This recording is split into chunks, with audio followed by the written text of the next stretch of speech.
Welcome to Gamer TV. Coming up in today's show, temporal twists and turns as Mario and Luigi become partners in time.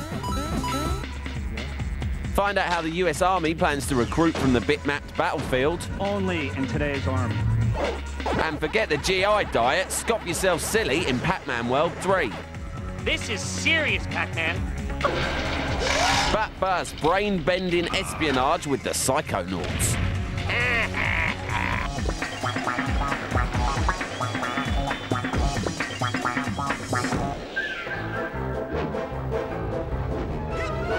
It's game day, kid!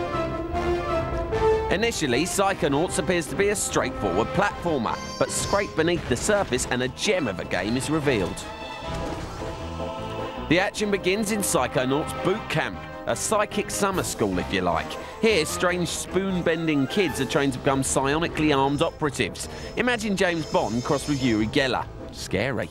Remember, your talent will always set you apart, Rasputin. Playing as Raz, you're transported into the minds of other characters in the camp, slowly uncovering an evil plot to steal the brains of the Psychadets. And now I'm hearing things.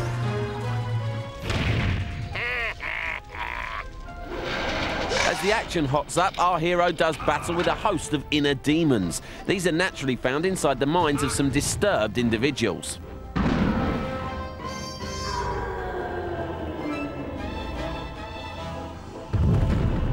So, is this where I get a speech and learn another lesson? No, here's your merit badge. Let us never speak of this again. One thing you notice almost straight away is that you're inundated with cutscenes reminiscent of a Tim Burton movie. This normally becomes a pain in the brain, but you find yourself immersed as the plot unfolds. I think there are several fishy things that need psychic investigating. You are so immature. And cute. When are you gonna just shut up and kiss me? And the action comes thick and fast. Well thought out level design combined with a multitude of enemies and pitfalls ensure that this is one of the best platformers we've seen in ages. This game has you gripped from the outset, and it's almost mind-controlling the way you become sucked into the world of the Psychonauts. And a voice in my head is telling me, yes, it's becoming clear, a massive 4 out of 5.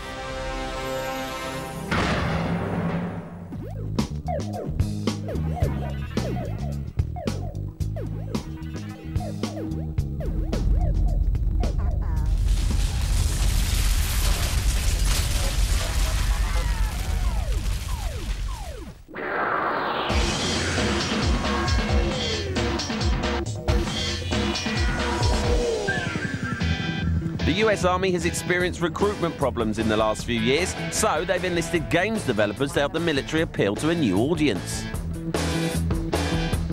Only in today's Army. If you want a review, just let me know. Just keep it up. Originally developed for the PC, America's Army will now fight its battles on a different front with the latest console version of their game, Rise of the Soldier.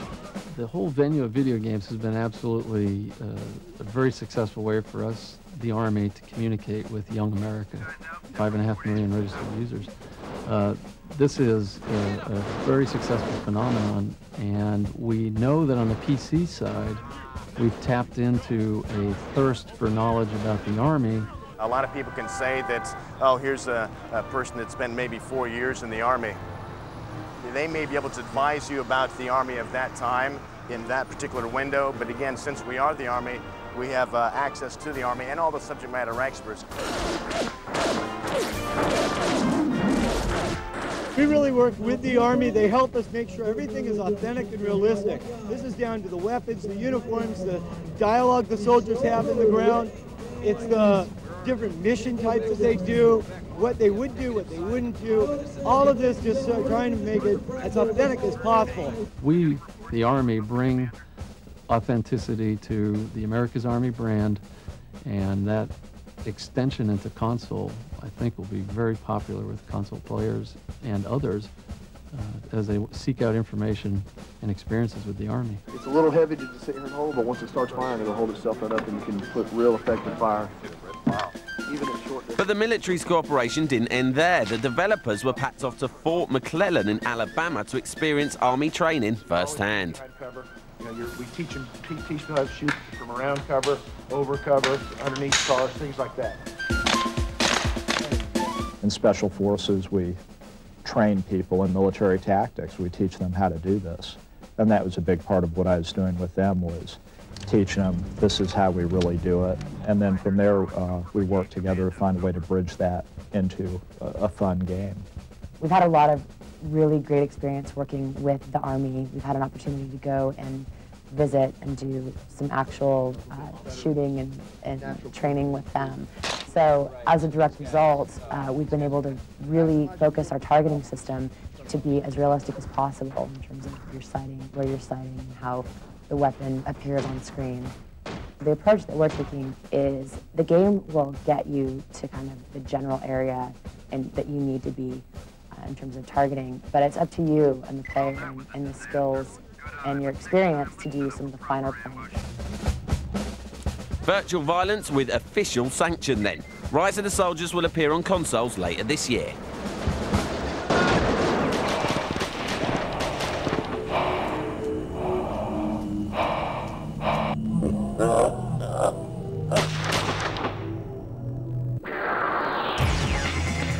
Next up, journey to the farthest reaches of the gaming frontier with Spam Filter.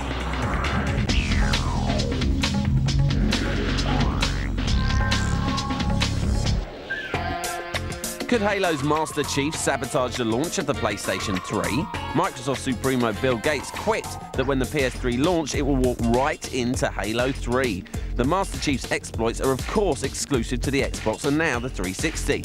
Releasing the latest installment of the hugely popular FPS at the same time as rival Sony's machine would be sure to mess around with sales. Gates backtracked recently though, saying Halo 3 would arrive only when developers Bungie were ready. Sony's PSP graffiti story just won't die. Last year in the States, Sony leased a number of sites and sprayed them with PSP-related graffiti in an effort to appear hip. The stunt backfired when the corporate graffiti became defaced. Now a New York City official has got the hump at the street art. He wants Sony to stump up 20 grand to the New York anti-graffiti program. Another great example of what happens when the marketing suits try to be down with the kids. Sneaky spy Sam Fisher is dusting off his night vision goggles and preparing to saddle up for a new Splinter Cell game subtitled Double Agent. The new title will appear on just about all current-gen machines, but it's the Xbox 360 offering that we want to get our mitts on. It's due out in March, which is when we will give it a thorough interrogation.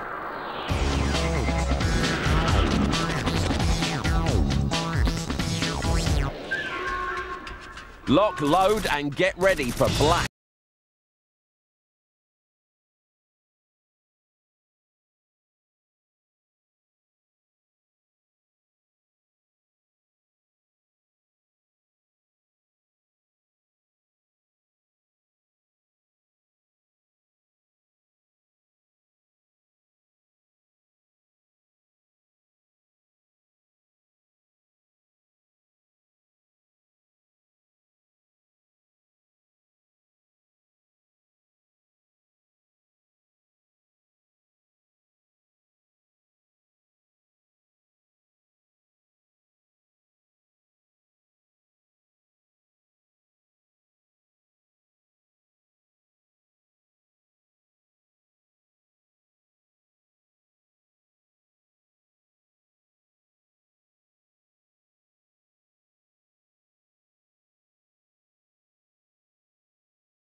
Rest assured, we'll be shooting up everything in sight when review time comes around.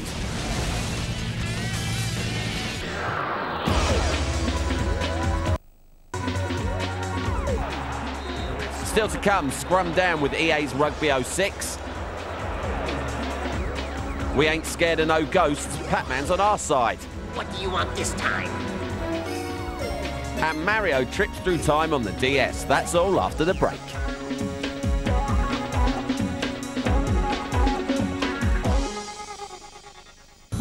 Bravo at 10. 10 times better.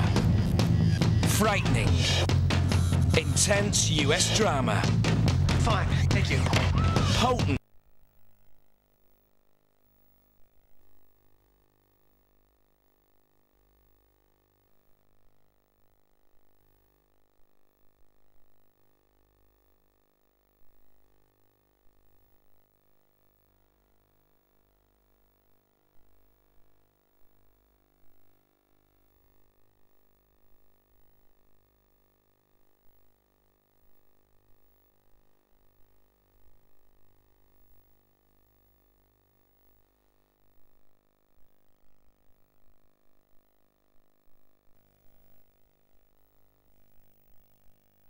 Dungarees in game in return in Mario and Luigi, Partners in Time.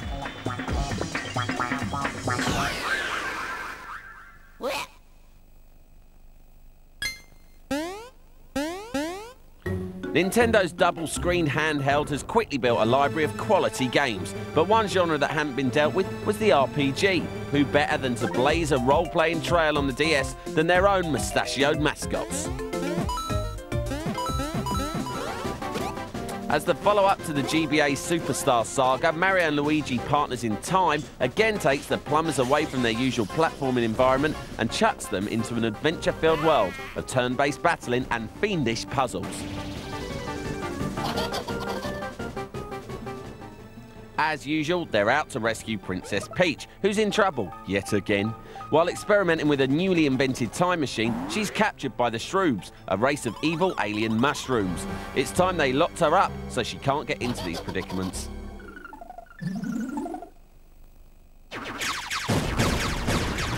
Help is at hand for the brothers, though. They travel back in time to join forces with their younger selves, and this brings new cooperative aspects to the gameplay. Most of the action occurs on the bottom screen, while the top displays a map. The big brothers often need to send their baby selves off on their own, usually to access tight spaces. When this happens, the youngsters switch to the top, so both sets of siblings can move independently, hitting switches that affect the other pair's environment and bring in lots of teamwork-based platform puzzling.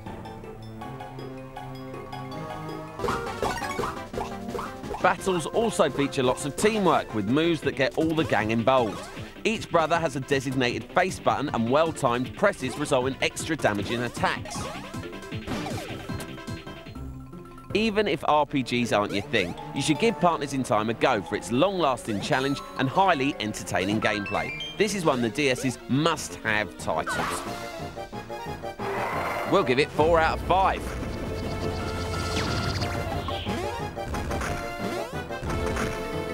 Let's go.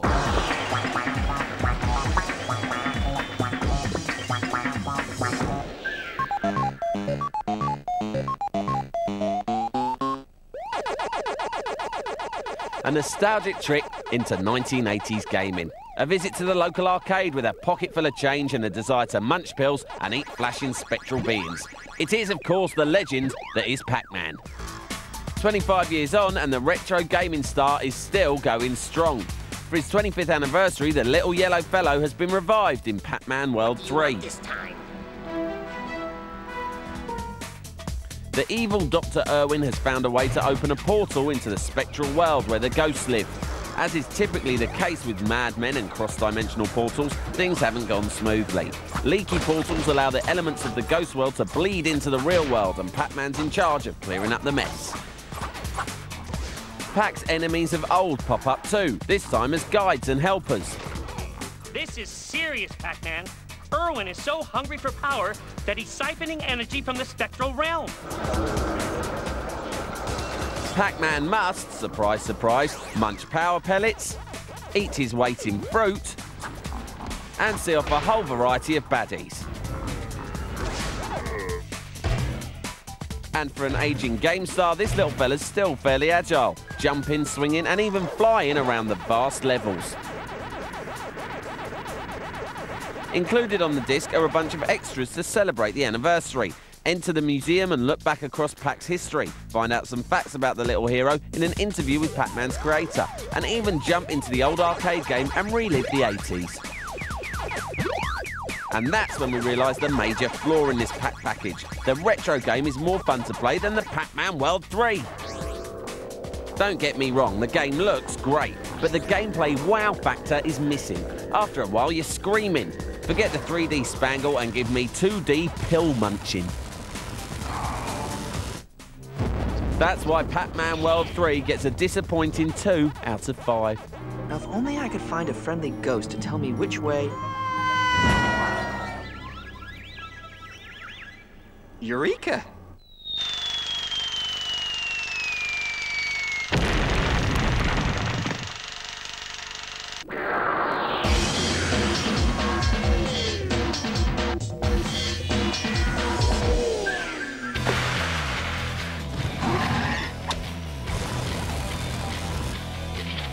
As dawn breaks on the next generation of gaming, we take for granted fantastic graphics, amazing gameplay and slick production values in games.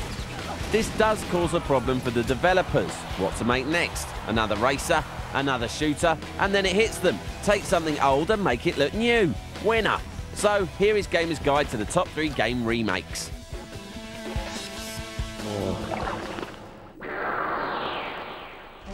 At 3, do mention the war.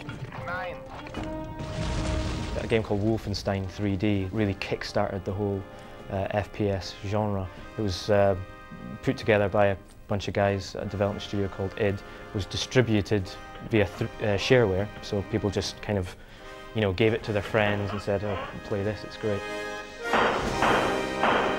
I got a lot of pleasure from Return to Castle Wolfenstein, which just basically took the original idea and added to it the wonders of modern technology. Had a great multiplayer mode as well, and that's what really took off with the gaming community. You know, people really appreciated that part of it. So it was a real pleasure to see one of the first, or if not the first, really influential FPS game come back and be a big success. At 2, the Persian prince that's worthy of his own kingdom.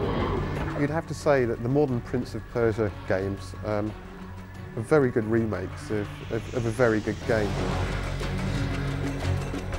Again, I can remember playing the original, and it was an absolutely stunning game. The thing that made it stand out from its peers at the time was the animation.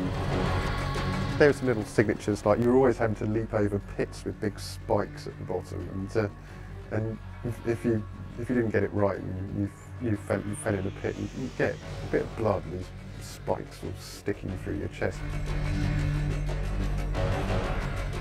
The remake of Prince of Persia took this amazing original idea, you know, this really athletic character, and gave him the freedom of a 3D world to run around, jump around, swing around, kill all the baddies and still save the princess at the end of it. So it was great for the prince.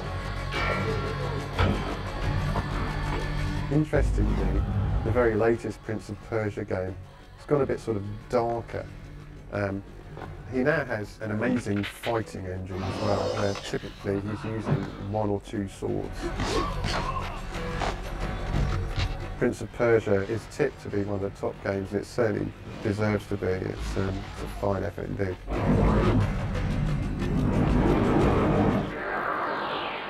And at 1, the older he gets, the harder he gets. Metal Gear Solid. The Metal Gear Solid franchise is one of those games that's been around for a really long time. You know, the original games came out around sort of 87, 88 on the NES. And it's been around for so long that there's been so many changes to the way the game looks and the way the game plays. It's been a real evolution. Really, the franchise came into its own when the original PlayStation came out. With the move to 3D that Metal Gear Solid brought, that added an awful lot to the gameplay as well.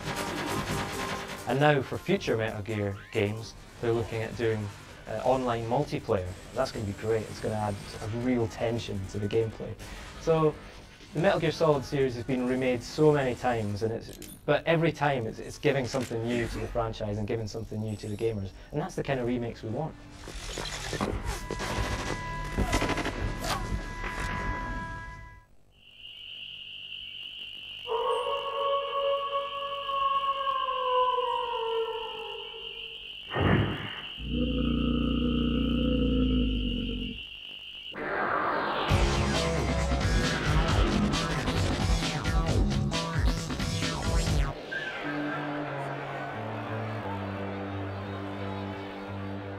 The new year has inevitably ushered in an onslaught of 06 tag titles from giant games publisher Electronic Arts. Last but not least, we've got EA Sports Rugby 06. And it's over.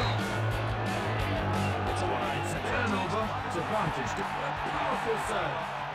Co-commentating with Ian Robertson this time is All Blacks legend Grant Fox, who not only lends his somewhat suspect vocal talents to the matches, but also assists novice players in the tutorial. That's the way. Keep gunning it towards the goal line. That's a super effort. But what else is new in the scrummage? Well, as well as the updated stats, licenses, tournaments, stadiums and 3D grass, yes, 3D grass, there are a few significant updates to the gameplay too. Advantage being given. You can now offload the ball out of a tackle, minor maybe, but this keeps play flowing. You can take quick penalties and line-outs, taking your opponent by surprise, as well as adding pace to the match. There is also an all-new Star Players feature. Some of the best players in the rugby world have been gifted with individual player AI, reflecting their real-life tendencies and characteristics. Tons of set plays have been added for the 06 version. Very impressive, but maybe a bit too close to American football for our liking. Although talking about American sports, one of the best new features is the inclusion of high tackles. Yes, you can clothesline wrestling style. Beware of the ref though. If spotted, you will be booked or sent off. But what the ref don't see, that's gotta hurt. We'll be trying out all the game's enhancements soon when we drop kick a review.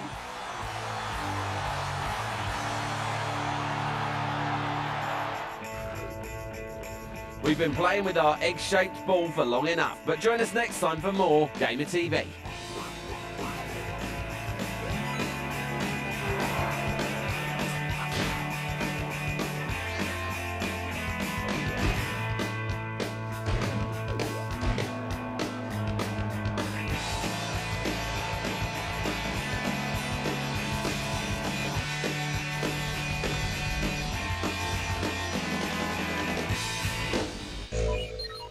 Let us never speak of this again.